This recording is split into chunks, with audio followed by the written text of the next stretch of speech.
Welcome on my channel. तो जैसा कि आप जानते हैं कि हम सीटेट की प्रिपरेशन करा रहे हैं आप लोगों को बिल्कुल फ्री में, तो आप सभी लोग हमारे चैनल को सब्सक्राइब कर लीजिएगा। इससे पहले की जो वीडियो थी उसमें हमने सोशल साइंस और हिंदी के कुछ क्वेश्चंस कराए थे प्रीवियस ईयर के, ठीक है। और भी बहुत सारी चीज़ें हैं जो हम कराएंगे। तो यहाँ पे हम हिंदी के जो गद्यांश वाला पार्ट था उसका हम लोगों ने करा लिया था। यहाँ पे सीटेट के सोशल साइंस के पेपर आप देख सकते हैं यहाँ पे जो मैंने अपलोड किया है, तो आप लोग उसको देख लीजिए। ईवीएस का मैंने चैप्टर वाइज एनसीईआरटी जो है वो भी अपलोड किया है, और भी आपको उसमें मिल जाएगी, क्या बोलते हैं, प्लेलिस्ट में जाके देख लीजिएगा, वहाँ से आप लोगों को मिल जाएगी। तो हिंदी का पद्यांश वाला पार्ट, गद्यांश वाला पार्ट शेयर किया था, आज पद्यांश देखेंगे। तो यहाँ से हम लोगों को देखना था दिव सावन, इसके ऊपर का जो मैं आपको दिखाती हूँ, इसके ऊपर का जो गद्यांश वाला पार्ट था वो हम लोग कर चुके हैं, ठीक है। तो यहाँ पे हम लोग 2024 को ख़त्म कर रहे हैं। 2024 में 2 पेपर हुए थे, जो कि 1 दिसंबर में हुआ था, 1 जुलाई में हुआ था। तो दोनों पेपर को हम कंप्लीट करने वाले हैं। हिंदी का अभी 2024 जुलाई वाला चल रहा है, तो उसको हम लोग देख रहे हैं, जिसमें गद्यांश का कर लिया, पद्यांश पढ़ेंगे। तो दिव सावन का समय, मेघमय आसमान से उतर रही है, वह संध्या सुंदरी परी सी धीरे धीरे धीरे। तिमिरांचल में चंचलता का नहीं कहीं आभास, मधुर मधुर है दोनों उसके अधर, किंतु जरा गंभीर नहीं है उनमें हास विलास। हंसता है जो तो केवल एक तारा एक, गुथा हुआ उन घुघराले काले काले बालों से, हृदय राज की रानी का वह करता है अभिषेक, ठीक है। तो ये हमारा है पद्यांश। इसको पढ़ के ही हमको आंसर देना है, क्योंकि इसी में आंसर है। देखिए, दिवसावसान, दिवस प्लस अवसान मिलके क्या बनता है, दिवसावसान। या ऐसे ही मैंने बोल दिया बिना ऑप्शन पढ़े ही। तो ऐसे कभी कभी क्वेश्चंस हिंदी में काफ़ी आप पूरे के पूरे नंबर ला सकते हैं आसानी से। ये मैंने अभी देखा भी नहीं, और दिवस प्लस अवसान आप पहले ही ऑप्शन में देख रहे हैं, और यही आपका राइट आंसर भी हो जाएगा। तो हिंदी की यही खासियत है। ये पार्ट ऐसा है जहाँ से 30 के 30 नंबर आपको पूरे के पूरे मिलने वाले हैं। तो ये पार्ट हिंदी में बहुत प्रैक्टिस करिए। हिंदी में सिर्फ प्रैक्टिस करना है, कोई आपको किताबें नहीं पढ़नी है। चैनल को सब्सक्राइब कर लीजिएगा, बहुत सारी रणनीतियाँ जो भी हैं हम आपको ज़रूर बताएंगे। तो पद्यांश में किसका चित्रण हुआ है, प्रकृति का, नवचेतना का, वेदना का, या प्रेम भाव का। हमने ऊपर पद्यांश को पढ़ा, और उसको पद्यांश को पढ़ने के बाद आपको पता चलेगा कि यहाँ पे प्रकृति का चित्रण हुआ है, ठीक है। हृदय राज की रानी किसके लिए प्रयुक्त हुआ है, मेघ, आकाश, संध्या या तिमिर। तो अगर मैं ऊपर की बात करूँ तो आप अगर पढ़ें, यहाँ पे ऊपर भी आप लोग देख लीजिएगा, गुथा हुआ मेघमय आसमान से उतर रही वह संध्या सुंदरी परी सी। तो यहाँ पे हृदय राज की रानी जो हैं वो कौन है, तो यहाँ पे आपको जो संध्या है उसको कहा गया है, ठीक है। तो संध्या को यहाँ पे हृदय राज की रानी संध्या के लिए कहा गया है। संध्या सुंदरी किस तरह के, अब देखिए यहाँ पे अगर हमको पता नहीं चल रहा था तो अगले क्वेश्चन में ही उसका आंसर दिया गया है कि हृदय संध्या सुंदरी किस तरह से आकाश से उतर रही है। तो हृदय राज की बात ही, की रानी की बात की रही, तो रानी एक ही है, संध्या सुंदरी, ठीक है। तो यहाँ से भी एक आप लोगों को मतलब पूरा आपका जो पद्यांश है वहीं पे आंसर दिया हुआ है।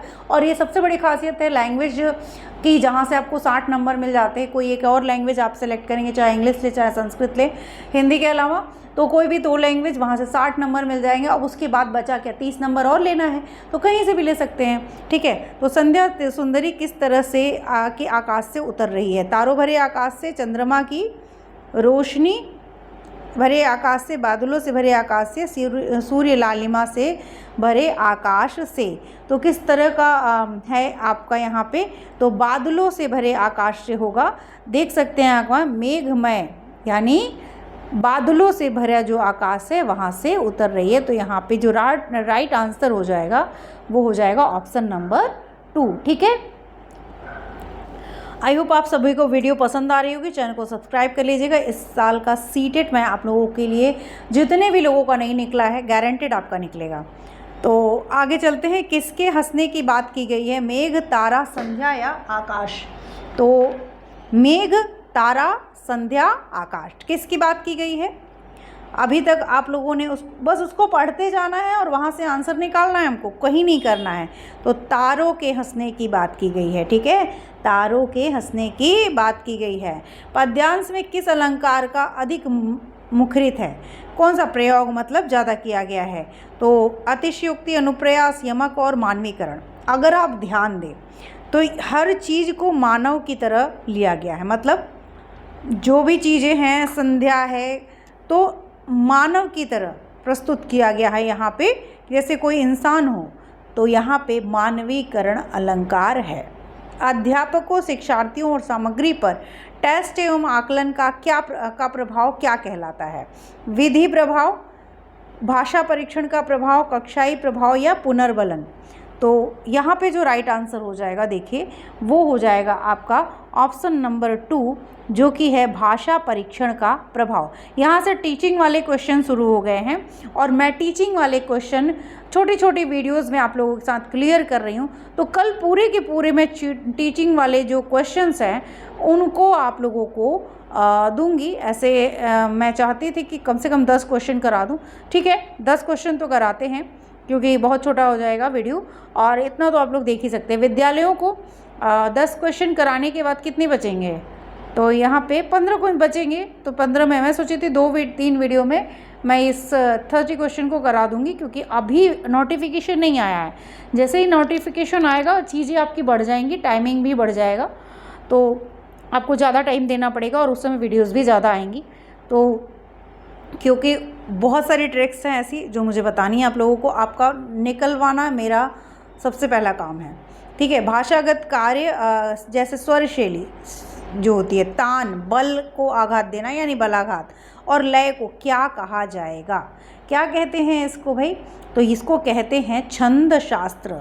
काव्य, छंद शास्त्र, ध्वन्यात्मकता, प्रशासनिक अध्यादेश। तो सब में जो राइट आंसर है आपको स्वर शैली, तान, बलाघात और लय को छंद शास्त्र कहा जाता है, ठीक है।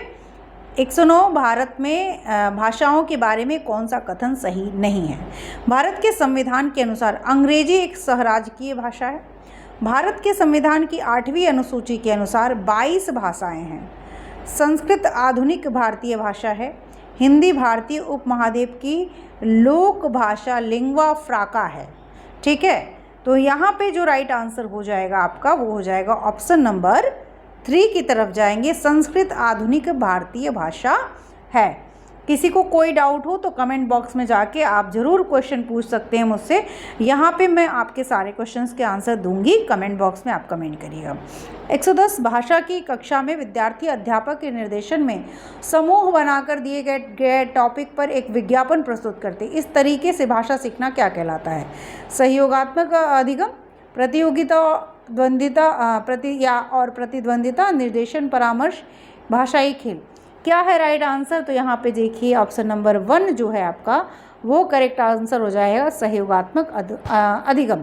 इसके आगे हम लोग जो क्वेश्चन कल देखेंगे वो हैं ये क्वेश्चन। तो आप लोग कल की वीडियो ज़रूर देखिएगा, आज की वीडियो देखिएगा, इससे पहले की जो वीडियो अपलोड हुई है उसको भी जाके देखिएगा। तो हिंदी प्लेलिस्ट वगैरह है बनी हुई है, उसको देख लीजिएगा, और अपडेट में क्लियर उसको कर दूंगी, बट आप लोग प्लेलिस्ट से देख सकते हैं, ठीक है।